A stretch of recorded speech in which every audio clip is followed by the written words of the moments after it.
안녕하세요. 일밖에 모르고 살았던 40대 남자입니다. 저는 세무사예요. 부모님은 시골에서 작게 농사를 지으셨는데 어릴 적 집안 형편이 썩 넉넉한 편은 아니었기에 전 어릴 때부터 사회적으로 성공하고 싶은 욕구가 컸습니다. 때문에 학창 시절엔 죽어라 공부만 했고 좋은 대학을 나와 피나는 노력 끝에 세무사 시험에도 합격했죠. 그 뒤로도 법인에 들어가 열심히 일을 배우다 경력과 인맥을 쌓아 마침내 세무사 사무소를 직접 개업했어요. 그렇게 앞만 보고 달리다 보니 어느덧 제 나이는 30대 끝자락이 되어 있더라고요. 때문에 저는 일찌감치 매형과 결혼해 아들 둘을 낳고 살던 누나와 달리 그때까지 제대로 된 연애도 몇 번 못 해봤을 뿐 아니라 결혼은 근처에도 가지 못했습니다. 그러다 뒤늦게 만난 여자와 결혼을 준비한 적이 있었는데요. 그때의 경험은 2년이 지난 지금까지 제 인생의 최악의 기억으로 남아있게 됐어요. 그 소름 돋고 치가 떨리던 경험에 대해 지금부터 이야기를 시작해 보겠습니다. 사무소를 개업한 지 1년가량 됐을 무렵 저는 예비 아내를 만나게 됐어요. 제 사무소가 있던 상가 건물 1층엔 작은 개인 카페가 하나 있었는데 저는 출근 전 거의 매일같이 그 카페에 들러 커피를 사가곤 했습니다. 저는 아메리카노보다 핸드드립 커피를 굉장히 좋아했는데 그 카페 사장님이 내려주시던 드립커피가 맛이 좋았거든요. 그날도 여느 때와 마찬가지로 저는 드립커피를 테이크아웃으로 사서 사무소로 올라가려고 했습니다. 그런데 막 카페 문을 열고 나왔을 때 저는 때마침 카페로 들어오려고 했던 한 여자 손님과 그만 크게 부딪히고 말았어요.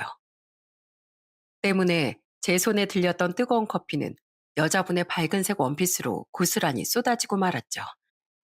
저는 우선 손수건을 그 여자분께 건네며 허둥지둥 사과를 했습니다. 아, 죄송해요. 괜찮으세요? 어떻게 많이 뜨거우시죠?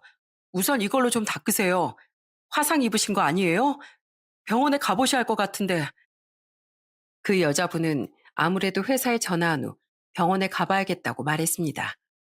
급한 미팅이 있던 전 우선 제 명함을 드리며 병원비와 세탁비, 보상금까지 꼭 청구해달라고 말했죠.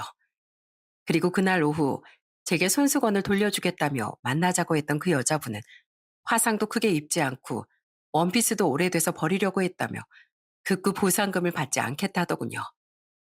하지만 제가 꾸역꾸역 보상을 하고 싶어 하자 제 사무소가 있던 건물의 꼭대기층에 있던 레스토랑에서 맛있는 저녁이나 사달라고 하더라고요. 자신의 집이 그 근처 아파트라 몇 번 가봤는데 맛이 괜찮았다면서요. 그런데 대화를 나누다 보니 서로 부딪혔던 카페 단골인 것부터 서로 취미도 대화도 잘 맞더군요.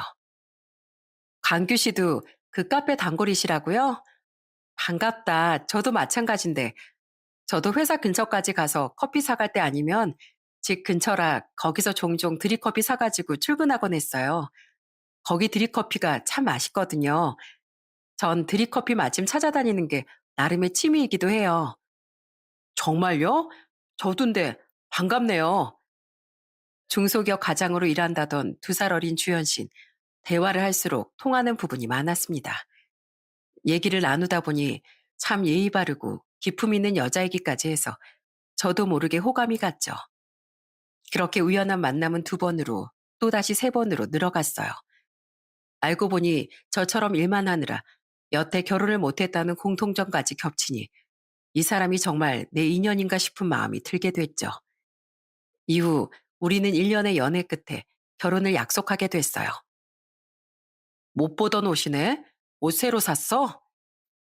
어, 주말에 백화점 갔는데 좋아하는 브랜드에서 시즌 오프라고 예쁜 옷들을 많이 할인해서 팔더라고.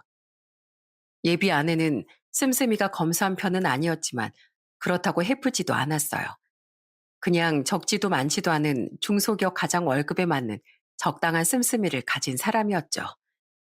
나이가 있으니 명품 옷이나 가방도 몇 개씩 가지고 있고 때 되면 괜찮은 브랜드 옷을 사고 가끔 비싼 곳에서 맛있는 음식을 사 먹기도 하는 평범한 사람이었어요.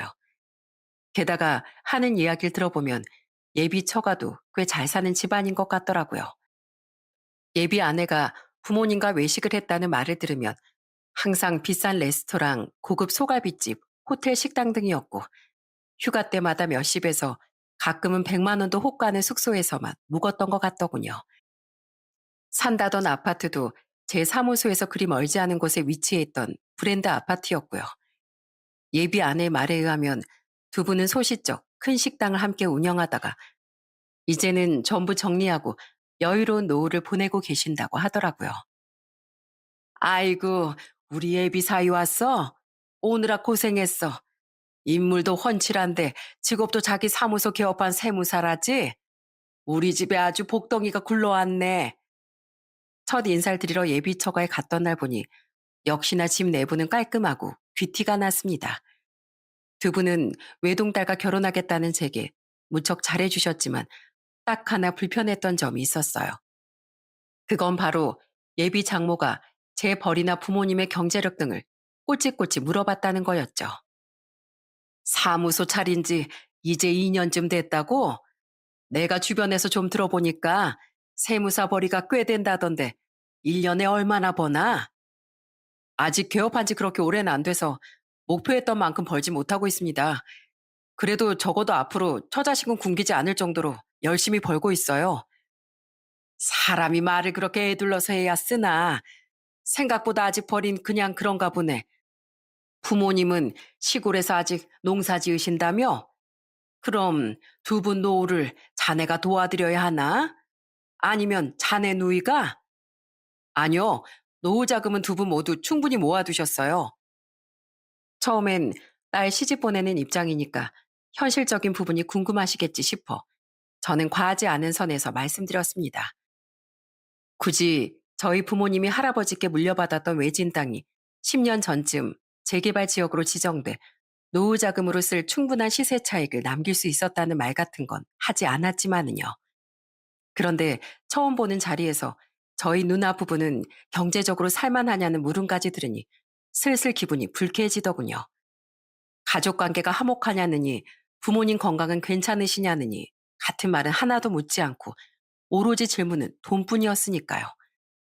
그런 제 표정을 눈치챘는지 예비 장인과 아내는 황급히 예비 장모를 말렸습니다. 여보, 그만 좀 해. 아, 왜 기분 좋게 인사온 예비 사이를 앞에 두고 돈 얘기뿐이야? 그러다 사돈의 팔촌 재산까지 얼마냐고 묻겠어. 그래, 엄마. 미안해, 광규 씨. 우리 엄마가 외동딸 시집 보낸다고 좀 지나치게 걱정이 많나 봐. 아이고, 내가 좀 주책이었나? 미안하네. 난 그냥 우리 딸은 뭣도 모르고 결혼했다가 나처럼 젊은 시절에 힘들게 살지 않았으면 해서 노파심에 그랬네. 원래 부부끼린 잘 살아도 주변 가족이 경제적으로 힘들면 그게 또 훗날 싸움거리가 되는 법이지 않나. 이제 돈 얘긴 또 안 꺼냄세. 그래도 예비 아내의 미안한 말투의 설명과 예비 장모의 빠른 사과로 분위기는 금세 풀어졌습니다. 그 뒤 예비 장모가 차려주신 밥을 먹으며 장인이 술을 권하기에 저는 장인의 술잔에 술을 따라드리곤 자연스레 장모에게 몸을 틀었어요. 그때 예비 장모는 손살을 치며 이렇게 말했죠. 아니야, 난 술은 입에도 못 대. 자네랑 자네 예비장이만 실컷 마시게. 맛있는 음식 많이 해놨으니까 천천히 먹다가 가. 그렇게 초반엔 약간의 불편함을 느끼긴 했지만 어쨌든 화기애애한 분위기 속에서 저는 첫인사 자리를 마칠 수 있었습니다. 그 다음 주엔 저희 집에 인사를 드리러 갔는데 그때 저희 부모님 또한 예비 아내를 무척이나 마음에 들어 하셨어요. 제가 광규 씨에 비해서 많이 부족한 사람인 것 같아서 가끔 미안해요.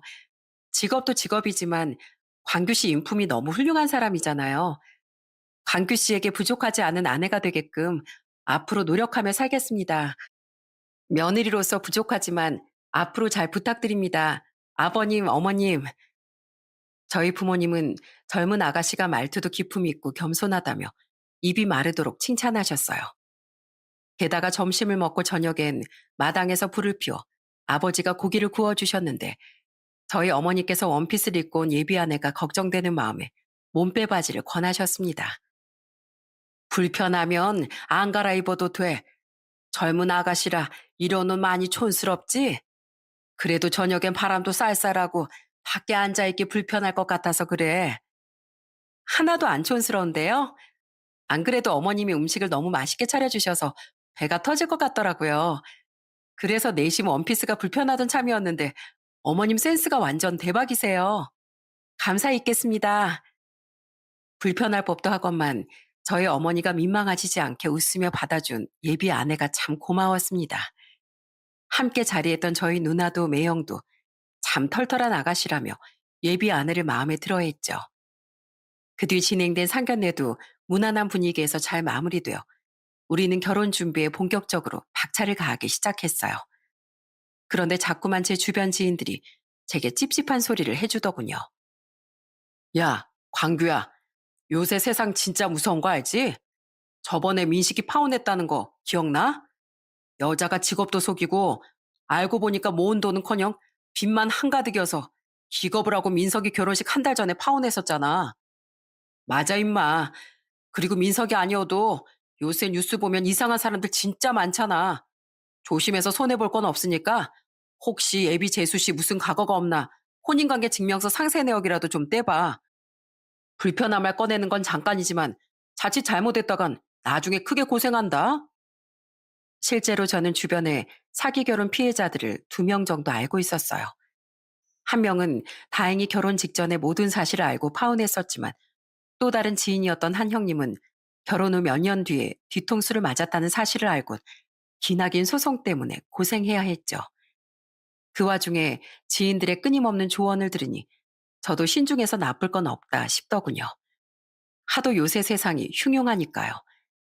저는 예비 아내에게 이유를 솔직히 말하며 조심스레 결혼 전 서로 확인 서류를 교환하는 게 어떠냐고 물었습니다. 그때 예비 아내는 흔쾌히 웃으며 알았다고 대답해줬죠. 나 못 믿어? 알았어. 하긴 주변에 그런 피해자들이 있었으면 충분히 신중해질 법도 하지. 난 광규 씨 이해해. 우리는 그때 이혼 경력이 없음을 보여주려고 혼인관계 증명서를 교환했고 가족관계 증명서와 건강검진 서류까지 전부 떼서 서로에게 보여줬습니다. 그뿐 아니라 예비 아내는 자진해서 채무가 없는지 확인시켜 주겠다며 신용정보 확인서, 금융정보 확인서까지 전부 보여주더라고요. 심지어 범죄 경력 회보서까지 확인시켜 주며 전과가 없는 것까지 확실히 했죠. 깜짝 놀란 전 제 서류들도 모두 떼어서 예비 아내에게 보여줬어요. 예비 아내를 의심하는 것 같아 요구할 때 불편하긴 했지만 그래도 예비 아내가 아무런 문제 없이 깨끗한 사람이라는 걸 직접 확인하게 되니 그제야 정말로 마음이 놓이더군요. 이제 됐지? 나 이제 광규 씨 아내 될 자격 충분한 거지? 자격은 무슨, 괜히 널 믿지 못한 모습 보인 것 같아서 미안해. 그리고 나 이해하고 이렇게까지 확인시켜줘서 고마워. 저는 인상 한번 찌푸리지 않고 저를 이해해준 예비 아내에게 고마우면서도 미안했어요. 때문에 앞으로 제가 정말 더 잘하고 살겠다고 다짐 또 다짐했죠. 그런데 며칠 뒤 예비 장모에게서 전화가 걸려오더군요. 자네, 우리 주연이한테 결혼 전에 서류들 죄다 떼어서 확인시켜 달라고 했다며? 사람 그렇게 안 받네만 나 좀 서운하네. 죄송합니다, 어머님. 제 주변에 결혼 관련 피해자들도 있고 세상이 워낙 흉흉하다 보니까 제가 신중하게 행동한다는 게 어머니께 서운함을 드렸네요. 그래, 좀 마음이 상하긴 했네. 나도 나지만 우리 주연이가 내심 집에 와서 얼마나 속상했는 줄 아나? 자네 앞에선 티 안 냈지? 그게 우리 딸이 다 속이 워낙에 깊어서 그런 거야. 그렇게 믿음이 없어서야 나중에 결혼해서 평생 어떻게 함께 살겠나. 됐고, 뭐 이미 다 지나간 일이니 더 아무 말 않겠네. 다만 이번 일로 주연이 마음에 작은 상처가 생긴 모양이니 깜짝 선물이라도 해줘서 마음을 좀 풀어주는 게 어떻겠나. 그래야 먼 훗날에도 서운함 때문에 가슴에 앙금이 남질 않지. 지금은 아닌 것 같아도 어른이 이렇게 말하는 데는 다 인생 경험이 녹아들어 있는 거야. 예비 장모는 제게 자신의 딸이 내심 제게 서운해했다고 말하더군요. 그 말을 듣고 내가 너무 안일하게 넘어갔었나 싶어 아차 하더라고요.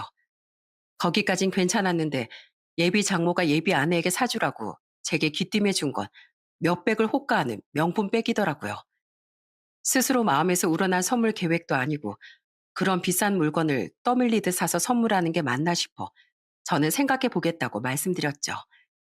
그런데 하루도 지나지 않아 예비 장모는 제게 전화를 걸어 생각은 다 했냐고 보챘습니다. 하지만 마침 그때 예비 아내와 카페에서 차를 한잔 하고 있었을 때라 그 사람은 모든 통화 내용을 듣곤 제 휴대폰을 빼앗아 가버리더군요.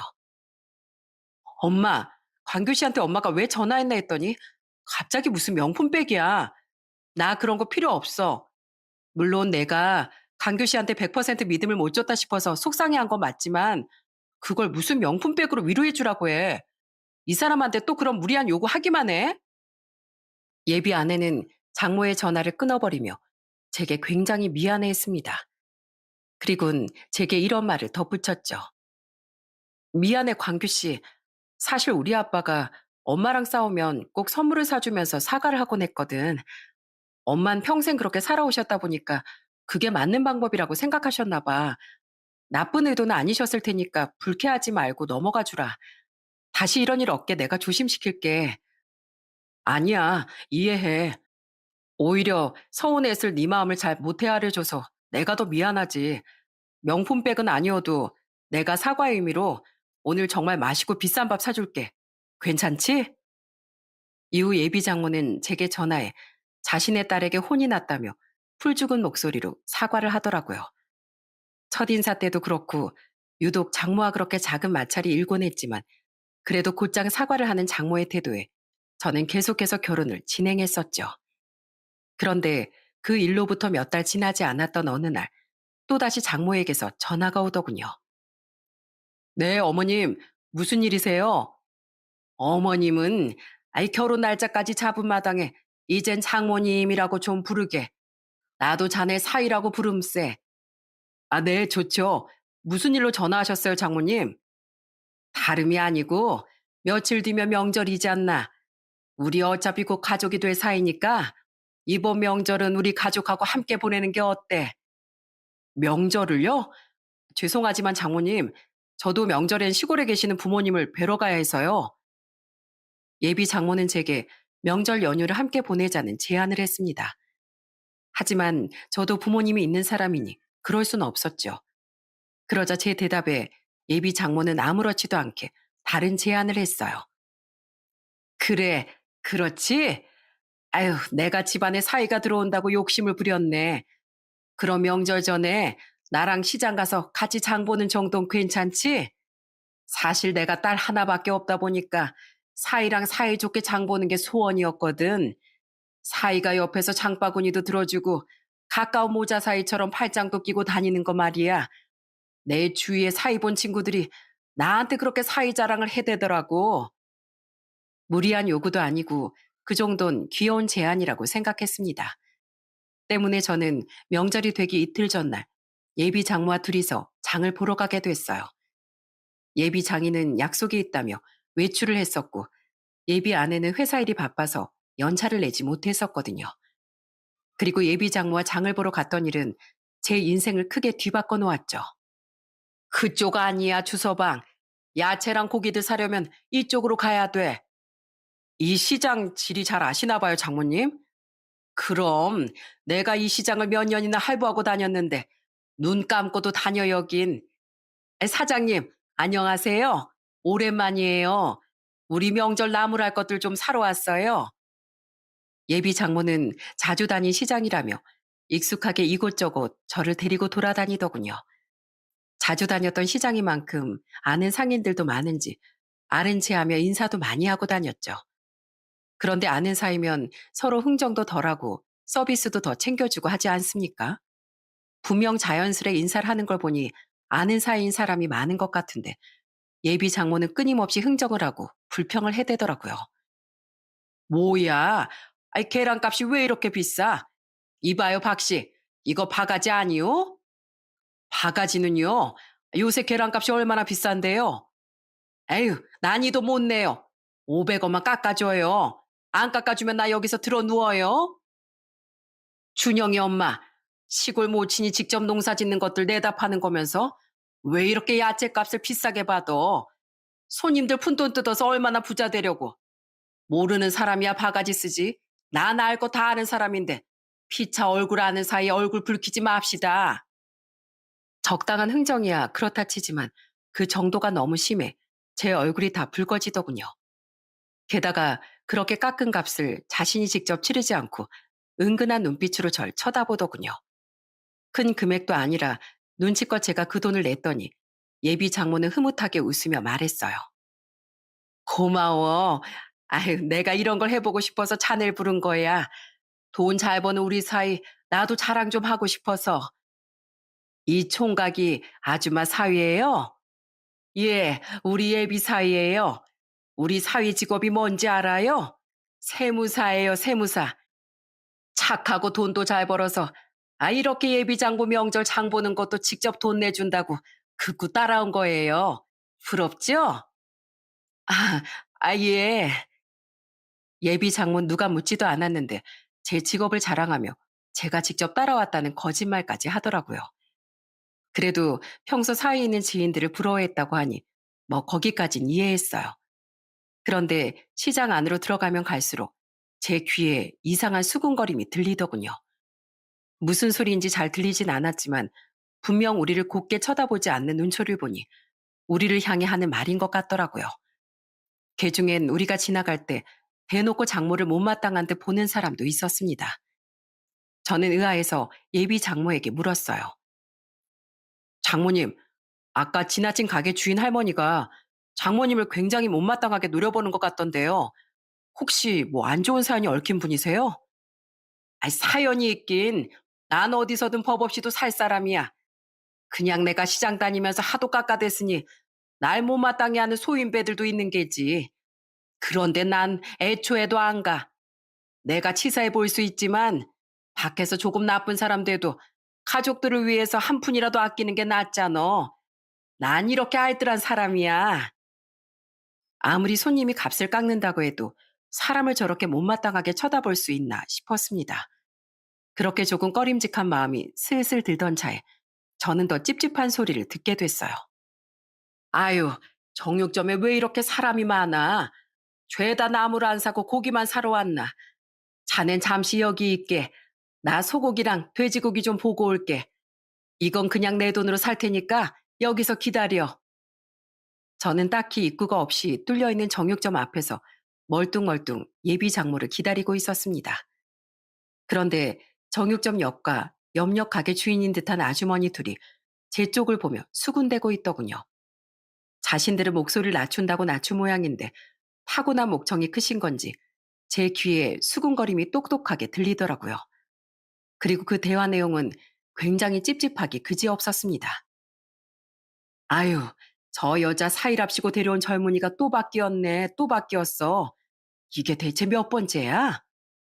그러게 말이야. 대단하다, 진짜. 네 집 자식인지 몰라도 참 불쌍하네. 저 집안 인간들 실체도 모르고 말이야. 이번엔 파혼나 안 하고 무사히 결혼시키려나? 하긴, 결혼해봤자 이번에 며칠이나 가겠어. 놀란 제가 쳐다보자 아주머니들은 저와 눈이 마주치기 바쁘게 고개를 다른 쪽으로 돌려버리더군요. 티나게 아무렇지 않은 척 휘파람까지 부는 모습이 분명 저를 향한 말인 것 같았습니다. 이게 무슨 말인가 싶어 다가가서 물어보려는데 마침 고기를 사온 예비 장모가 저를 부르더군요. 주서방, 가세. 아유, 요새 고기에 무슨 금태를 두른 건지 더럽게 비싸네 진짜. 이제 장 볼 건 다 봤으니까 우리 집에 가서 주연이 퇴근할 때까지 기다렸다가 밥 먹고 가게. 내가 고기 맛있게 구워줄 테니까. 그런 말을 들었다고 무턱대고 예비 장인 장모나 예비 아내에게 캐묻기도 어렵더군요. 때문에 저는 예비 처가에 장본 것들을 실어 날라들인 후 찝찝한 상태로 예비 아내가 퇴근한 뒤 함께 저녁을 먹는 내내 밥이 코로 들어가는지 입으로 들어가는지 모르는 상태였어요. 그 뒤로 집에 돌아와서 잠을 청하는데도 싸한 느낌이 가시질 않아 잠도 제대로 이루지 못했죠. 아무리 그때 상황을 떠올리고 떠올려도 그 아주머니들은 분명 저와 장모를 보고 말을 한 게 틀림없는 것 같았어요. 아무래도 안 되겠다 싶어 저는 다음날 시장으로 그 아주머니들을 다시 찾아갔습니다. 항상 두 분이서 수다를 떠는 게 일상이셨던 건지 그날도 두 분은 꼭 붙어서 잡담을 나누고 계시더군요. 저, 안녕하세요. 아주머니들, 말씀 좀 여쭈려고 하는데요. 뭔 말씀? 시장길 물어보려고? 그런데 전날 잠깐만 봐선지 두 분은 저를 못 알아보는 것 같더군요. 저는 그분들에게 제가 어제 들은 이야기를 말씀드리며 아무래도 두 분이 저와 제 예비 처가에 대해 아시는 것 같아 여쭤보려 찾아왔다고 말했습니다. 그러자 그제야 두 분은 전날 저를 본 일을 기억하곤 당황한 표정을 지으시더라고요. 그걸 들었어? 아이고, 우리 입이 주책이지, 주책이야. 쉿, 조용히 해. 이봐, 총각. 우린 그쪽 보고 한 말이 아니고 드라마 얘기한 거야. 오해 말어.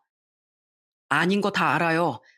안 그래도 시장을 활보하는 내내 다른 상인분들이 우리를 보고 수군대는 것 같고 대놓고 제 예비 장모님을 째려보는 분도 계셔서 이상했었어요. 어찌 보면 제가 두 분 자식이나 못해도 조카뻘은 되는 사람인데 불쌍한 조카 한 명 도와준다 생각하시고 말씀 좀 해주세요. 제 예비 처가가 대체 어떤 집이길래 그런 말씀을 하신 거예요? 제가 대체 몇 번째냐는 말은 또 무슨 말씀이시고요? 저는 제 예비 아내가 30대 초반 이후로 남자를 만난 적도 없다고 알고 있는데요. 아유, 누가 그 여자 딸내미 아니랄까봐 거짓말도 아주 잘도 해놨네. 제 간곡한 부탁에 아주머니들은 곤란한 표정에서 이내 결심을 한 듯한 표정으로 바뀌셨어요.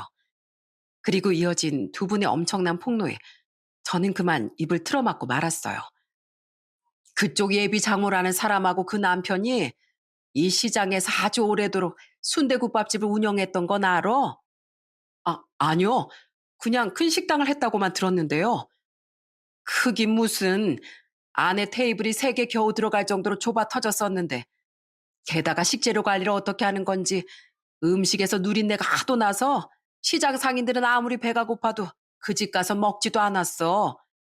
그렇게 장사가 안 되니 그 가게 바깥 양반은 맨날 친구 만난다 경마한다 밖으로 쏘다니고 여편네 혼자 장사를 했지. 그런데 음식 장사하는 사람이 혼자 식당 테이블에 앉아서 술을 어찌나 매일같이 마셔대는지 몰라.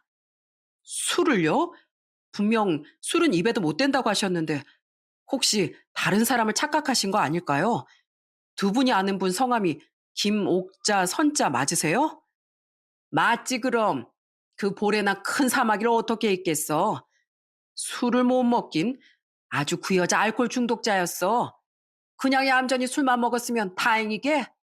맨날 술에 취해가지고 시장 바닥 돌아다니면서 멀쩡히 장사하고 있는 가게 물건 죄다 뒤집어 엎고 아무도 자기한테 말도 안 시켰는데 자기 무시하냐고 욕설 내뱉고 아휴 술버릇이 정말 가관이었지.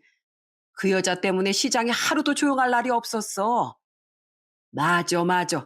그뿐이게 그 여자 부부가 시장 상인들한테 식재료를 납품받았었거든. 근데 허구한 날 식재료값 안 주고 버팅기고 돈 없다고 몇몇 상인들한테 큰 돈을 꺼갔다가 갚지도 않았어. 때려 죽여도 나올 돈이 없다면서 아주 부부가 쌍으로 배째라식으로 나오면서 큰 소리를 쳐대더라고. 그 집 딸도 지 엄마 닮아서 얼마나 못돼 처먹었는지 알아? 사람들이 밀린 식재료값 달라 돈 갚으라 식당에 몇 번이나 쳐들어갔을 때 그 딸내미도 식당에 있던 적이 몇 번 있었거든.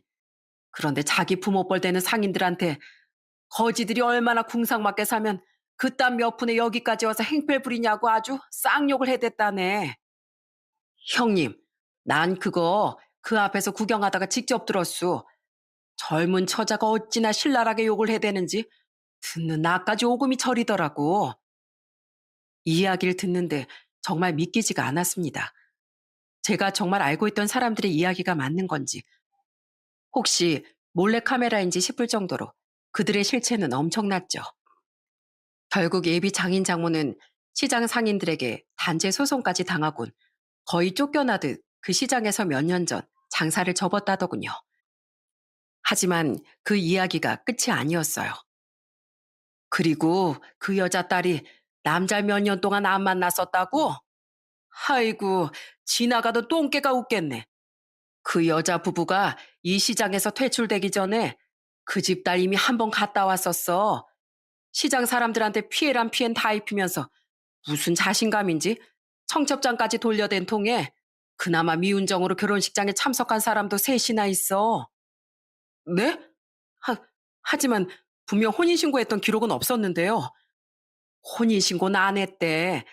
그때 결혼했던 남정네가 의사인가 뭔가 그랬는데 결혼하자마자 이거 해달라 저거 해달라 요구하다가 3개월도 안 돼서 그 여자 부부가 자기들 딸을 이혼시켰다네. 근데 혼인신고 안 해서 호적이 안 남았다고 그걸 그렇게 자랑이랍시고 시장 사람들한테 얼마나 그 여자가 떠들어댔나 몰라. 그렇게 신중을 기한다고 했건만 정말 뒤통수가 얼얼했습니다. 예비 아내의 전적은 그게 끝이 아니었어요. 그 뒤로도 예비 아내는 3명의 남자와 결혼 이야기가 오갔다는군요. 이 시장에서 쫓겨나고 나서도 창피한 줄도 모르고 그 여잔 줄기차게 여기로 장을 보러 왔어. 아예 시장 사람들 보란 듯이 말이야. 와서 더 진상도 부리고 한술 더 뜨기까지 했지. 그 와중에 그 집 딸내민 대기업 직원에 벤처기업 사장에 사업가에 이런 잘 나가는 남자들을 어떻게 잘 만나더라고. 우리가 이걸 어떻게 알았냐고? 그 여자가 자기를 쫓아낸 시장 사람들한테 보란 듯이 뻐기고 싶었는지 아이고 예비 사이만 생겼다 하면 시장에 데리고 와서 같이 장 보는 척하면서 엄청나게 자랑을 해댔거든. 얼마 안 가서 파혼했는지 다시 똑같은 남자를 데려오는 일은 없었지만 말이야. 잘난 게 얼마나 없으면 매번 예비 사위 직업을 가지고 아무튼 총각 우리가 아는 건 여기까지인데 우리 말이 안 믿기거든. 더 뒷조사 좀 해봐. 그리고 늦기 전에 얼른 그 집에서 탈출해요. 충격 그 자체였습니다. 아주머니들의 말이 사실이라면 완전히 사기꾼 집안이 따로 없었죠. 아주머니들의 말을 믿지 않은 건 아니었지만 그래도 자세히 알아봐야겠다 싶어 저는 사람을 써서 뒷조사를 해봤어요. 명절 기간 내내 예비 아내와는 연락을 하는 둥 마는 둥 하며 정말 엇것 같은 시간이 지나갔습니다. 저는 명절 연휴가 끝난 지 이틀 뒤 드디어 의뢰했던 뒷조사에 대한 결과를 받을 수 있었어요. 확인 결과 그 아주머니들의 이야기는 단 하나의 거짓도 없는 사실이더군요. 게다가 그게 끝이 아니라 더 자세히 알게 된 예비 처가 아내의 실체는 가관이었죠. 이주연 씨가 3번이나 파혼한 데는 그 모친이 엄청난 영향을 끼쳤더라고요. 물론 이주연 씨는 매번 자기가 피해자인 척했지만 사실 사위 등골 빼먹으려던 자기 부모랑 완전히 한통속이었고요. 3번의 파혼 중에 한 번은 꾸민비와 봉채비로 무려 1억을 요구했다가 결혼식 3달 전에 파혼당했다고 하네요. 지금 그 집 사람들 사는 아파트 아시죠? 거긴 전세도 아니고 월세던데요. 게다가 그나마 이주연 씨 앞으로는 빚이 없는데 대신 그 부모들 앞으로 빚이 산더미더라고요. 그걸 알면서도 이주연 씨는 자기 부모 대출 빚으로 사치하고 다녔고요. 그냥 돈에 대한 관념이 제대로 안 박힌 무식한 집안이더라고요. 심부름센터 직원의 말에 머리가 어질어질했습니다. 그동안 예비 아내에게 들었던 넉넉해 보이는 처가의 생활은 모두 예비 처부모의 빚에서 나온 허영이었던 거죠. 게다가 심부름센터 직원은 더 자세한 조사를 위해 예비 아내의 회사 부하 직원 한 명에게 소정의 사례를 하고 인터뷰를 할 수 있었다며 음성 녹음 파일 하나를 들려줬어요. 저는 익명을 소망한 한 여직원의 폭로 내용을 듣고 경악을 했습니다. 이 과장님, 회사에서 갑질로 완전 유명한 사람이에요. 자기 마음에 안 들면 욕하고 이마 밀치고 부모 관련 욕설까지 서슴지 않는 악질이요. 이 과장님 때문에 울면서 그만둔 직원만 벌써 여럿이에요. 다들 더럽고 치사해도 돈을 벌어야 하니까 쉬쉬하는 거죠. 게다가 어찌나 무책임한지 자기가 억지 써서 진행한 프로젝트가 망하니까 부하 직원한테 잘못을 뒤집어 씌우고 자긴 빠져나가고 잘하면 다 내더 못하면 다른 사람들 탓인 내로남불이 아주 장난 아니에요. 게다가 회식은 얼마나 좋아하는지 맨날 직원들 억지로 다 참여시켜서 술주정 부리고 마음에 안 들면 상추 같은 거 머리에 던져버리고 완전 진상이라니까요. 사실 저 사례금 말씀 안 해주셨어도 익명으로 이런 폭로 기꺼이 했을 거예요. 누가 이런 뒷조사를 할 땐 안 좋은 의도가 다분하지 않겠어요? 저 말고도 과장님 벼르고 있는 사람들 많아서 아마 하겠다는 사람이 줄을 설걸요? 이 과장님, 저희 회사로 이직하고 파업만 2번을 했는데 이번에 또 결혼한다고 막 떠들고 다니더라고요.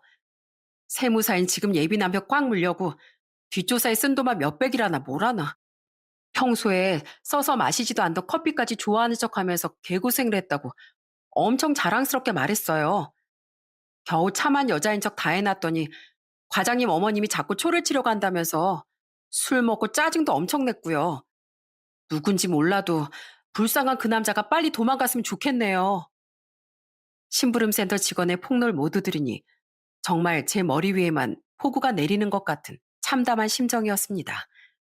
그래도 사회생활하면서 사람 보는 눈은 생겼다고 자부했건만 저런 여자의 가시개소가 결혼까지 하려고 했던 제 자신이 너무 바보 같았죠. 그 여자뿐 아니라 그 집안은 전부 상종 못할 사기꾼 집안이었던 거예요. 저는 그날 곧장 기겁을 해서 파혼을 통보했습니다. 단 1시간이라도 그 여자와 예비 부부라는 이름으로 엮여있는 시간을 줄이고 싶었거든요. 그러자 그 여잔 허겁지겁 저를 붙잡더군요. 갑자기 그게 무슨 소리야, 광규 씨? 파혼이라니. 요 며칠 연락 잘 안 된 게 다 이것 때문이었어? 왜, 우리 엄마가 시장에서 광규 씨한테 돈 다 내라고 해서 그래? 내가 우리 엄마 단단히 주의 줄게. 미안해. 엄만 그냥 사이 자랑하고 싶어서 그랬던 거잖아. 넌 맨날 너희 엄마한테 주의를 준다는데 매번 넌 그렇게 네 엄마를 방패 삼고 살았구나. 그래서 사치 비용에 들어가는 많은 돈도 네 부모 앞으로 빚을 남기고 넌 깨끗한 척한 거잖아. 안 그래? 어, 어? 사치라니. 그게 무슨 소리야? 시침 떼지 마. 나 다 알았으니까. 너 혼인신고 안 하고 1번 다녀왔다며? 그 뒤로도 3번이나 파혼했으면서 나한텐 남자를 안 만났다고 거짓말했더라? 나한테 서류란 서류는 다 떼다 주면서 아주 당당한 척하면서 말이야. 게다가 너희 엄만 술 못 마신다더니 거의 알코올 중독처럼 매일 술을 마셨던 사람이라며? 식당도 크게 한 게 아니라 시장에서 테이블 3개짜리 작은 순대국밥집을 했다며? 그것도 사람들 돈 하도 떼어먹고 다니고 영업 방해로 신고당할 정도로 술 먹고 진상까지 피우고 다니다가 쫓겨나기까지 했다던데. 집도 그 비싼 아파트에서 사치스럽게 월세로 살고 어떻게 하나라도 거짓말이 아닌 부분이 없어? 제가 줄줄이 자신이 숨기고 있던 비밀을 폭로하자 그 여자의 얼굴엔 핏기가 싹 사라지더군요. 저는 당황해서 우물쭈물하던 그 여자를 똑바로 쳐다보며 확실히 다시 한번 파혼 통보를 했습니다. 나 너랑 만난 게 엄청난 우연이고 인연인 줄 알았어. 근데 너 커핀 입에 잘 대지도 않았으면서 내 뒷조사를 해서 일부러 접근한 거라며? 그러려고 돈도 몇백이나 썼다며? 나 이미 뒷조사 다 해봤어.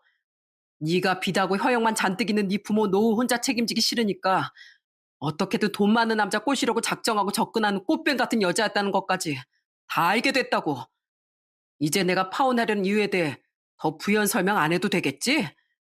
다행히 아직 돈 써서 진행된 건 아무것도 없으니까 여기에서 깔끔하게 갈라서자. 마음 같아선 사기로 고소라도 하고 싶은데 내가 피해본 금액이 없는 게 아주 통탄스러울 뿐이야. 알아들었으면 2번 다시 내 앞에 나타나지 마. 광규 씨, 내가 우리 부모님하고 내 과거에 대해 숨긴 건 잘못했어. 근데 그건 과거일 뿐이잖아. 그래, 처음 시작은 내가 작정하고 접근한 거 맞아.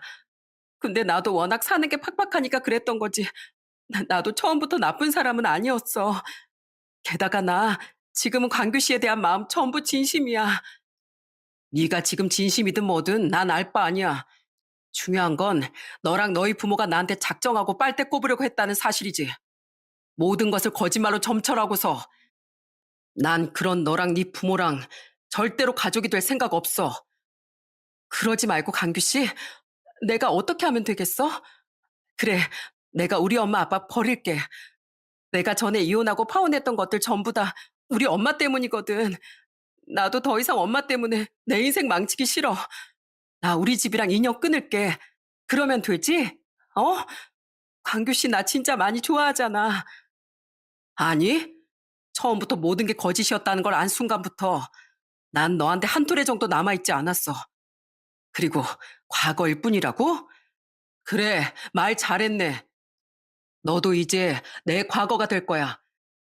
누구한테 말하기도 부끄러운 수치스러운 과거. 넌 내 인생의 영원한 오점으로 남을 거야. 나 이미 직장에서 갑질도 서슴지 않는 네 실체까지 다 알고 있거든? 그러니까 내 앞에서 더는 참한 척, 착한 척 가식 떨지 말고 사라져.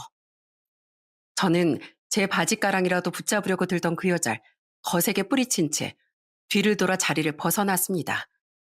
저를 따라오려던 그 여잔 튀어나온 보도블럭에 구두가 걸린 건지 철푸덕 넘어지는 소리가 들리더군요. 뒤를 잠시 흘끔 봤던 전 걸음을 멈추지 않고 앞을 향해 걸어갔어요. 그러자 그 여잔 뒤에서 엉엉 울며 구두를 바닥에 내던지곤 이렇게 소리치더라고요. 이 구두가 얼마짜린데 이 개자식아. 너 때문에 100만 원도 넘는 구두 망가졌잖아.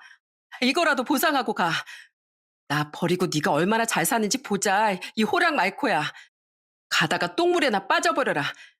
재수없게 어디 말벌에나 쏘여버려. 지나가는 사람들이 보고 듣던 말던 그런 폐악질을 해대는 게 그 여자의 진정한 본 모습이었던 겁니다. 다행히 기간이 많이 남았었기에 저는 결혼식장을 계약금을 날리지 않고 취소할 수 있었어요.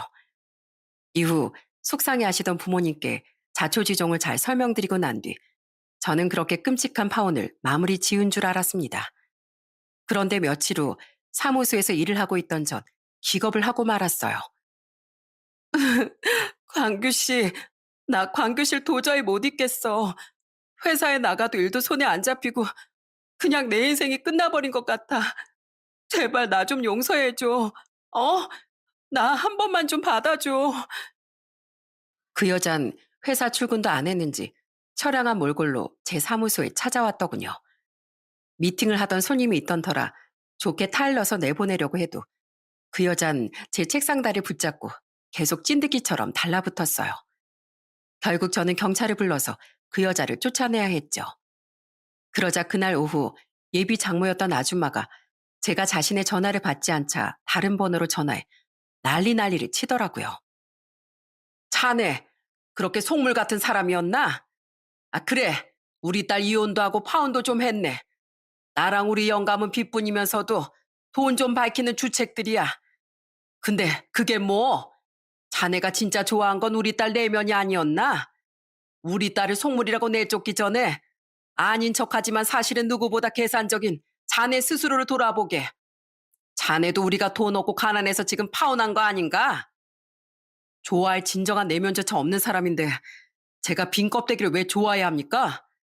게다가 스스로 노력할 생각은 않고 남에게만 빌붙어서 잘 살아보려고 하는 사람들을 제가 자원봉사자도 아닌데 왜 결혼까지 해서 보살펴야 되죠? 참 염치도 없고 뻔뻔도 하시네요. 그리고 확실히 말씀드릴게요. 저는 돈이 아니라 진실이 가난한 아줌마네 집안에 정이 떨어진 겁니다. 헨젤과 그레텔의 과자로 지은 집도 아니고 거짓으로 지어진 그쪽 집안에 저는 괜히 발들여서 인생 망칠 생각 추워도 없네요. 제발 부탁인데요. 앞으로 엄한 남의 집 자식 등골 빨아먹을 생각하지 말고 새 식구끼리만 오순도순 뭉쳐서 빚더미 앉든 말든 사이좋게 사세요. 이 번호도 누구 번호인지 모르겠지만 차단합니다.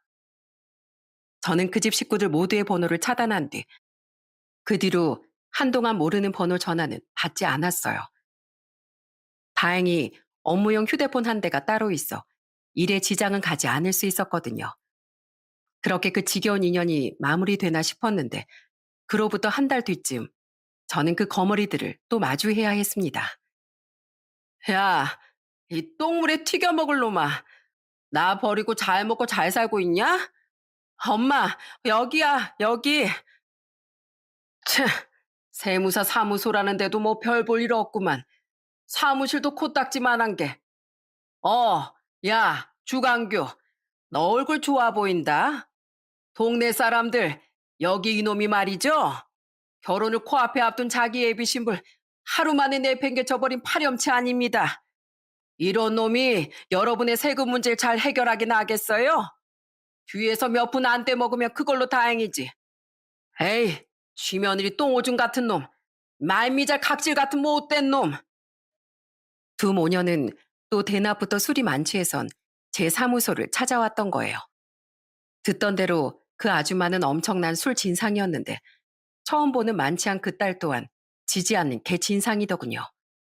졸지에 쥐며느리 똥오줌, 본 적도 없는 말미잘 각질이 되어버린 전 한숨을 쉬며 또다시 경찰을 불렀습니다.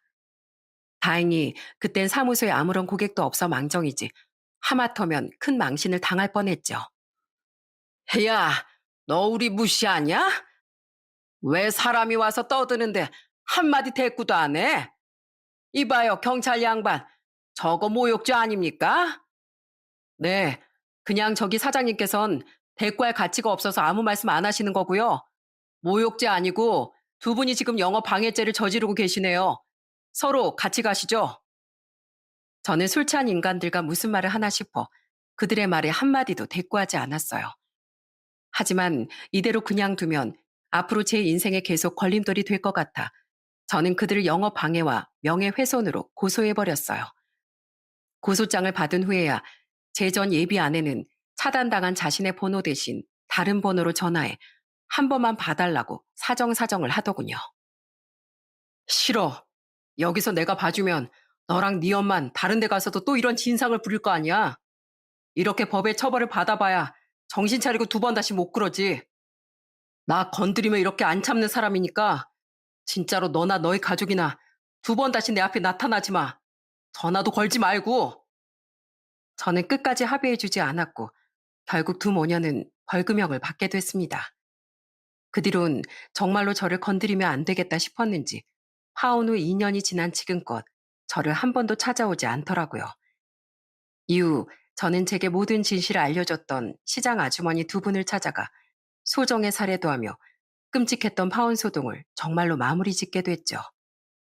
그 뒤 아파트 월세집에서 이사를 갔는지 어쨌는지 예비 아내였던 그 여자와 식구들 모두 사무소 근처에서 본 적은 한 번도 없었습니다.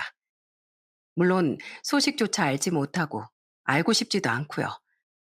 그런 인간들이 앞으로 잘 먹고 잘 살 거라고 생각진 않아요. 언젠간 형편에 안 맞는 소비를 못 이기고 빚더미에 깔아 뭉개지거나 남에게 끊임없이 피해를 입히다가 무서운 법의 형벌을 받고 세상 사람 모두에게 외면받을 거라고 생각합니다. 하마터면 그런 시궁창 같은 집안에 함께 끌려갈 뻔했다고 생각하니 가끔은 지금까지도 식은땀이 나곤 해요. 그때 일이 트라우마가 되어 전 앞으로도 한동안은 결혼 생각은 없이 전처럼 일에만 집중하고 사람을 멀리하면서 살아갈 것 같네요. 물론 주위에 저처럼 사기 결혼을 당했던 사람들은 소수일 뿐 평범하게 만나 평범하고 행복하게 살아가는 부부들이 훨씬 많습니다. 그런 당연한 행복을 누리고 있는 그들을 보면 요즘엔 부러운 마음도 밀려오곤 해요. 왜 나에겐 저런 평범한 행복이 아닌 사기꾼이 접근해 왔을까 싶어 서글퍼지기도 하고요. 그리고 저는 직접 겪은 끔찍한 경험으로 인해 이런 일은 누구에게나 찾아올 수 있는 법이라는 걸 깨닫고 많은 분들께 경각심을 드리고자 사연을 적게 되었습니다. 아무리 확인에 확인을 거듭해도 작정하고 속이려고 드는 사기꾼들을 거르기는 어려운 일이니까 여러분 모두 매사에 신중을 거듭하시길 바랍니다. 그로 인해 이런 일로 인한 피해자가 조금이라도 줄길 바라며 이만 사연을 마쳐볼까 합니다. 끝까지 함께 해주셔서 감사드립니다.